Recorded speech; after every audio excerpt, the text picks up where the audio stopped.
നന്ദനയുടെ വീട്ടിലാണ്. നന്ദനയുടെ വീട്ടിൽ വന്നപ്പോൾ നമ്മൾ കാണാൻ പറ്റിയ ഒരു കാഴ്ചയെന്ന് വെച്ചാൽ വീട്ടിന്റെ ഫ്രണ്ടിൽ തന്നെ നന്ദനെ തൂക്കിയിട്ടിട്ടുണ്ട്. 1 2 ഇഷ്ടം പോലെ ഉണ്ട്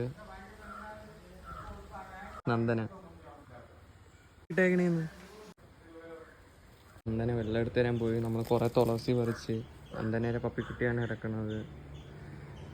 കുട്ടൻ. ഇതാണ് നന്ദന വീട്ടിലെ പൂവാണ്, ചെടികളാണ്. ഇതാണ് നന്ദന വീട്. നന്ദന വെള്ളം കൊണ്ടുവന്നതായി.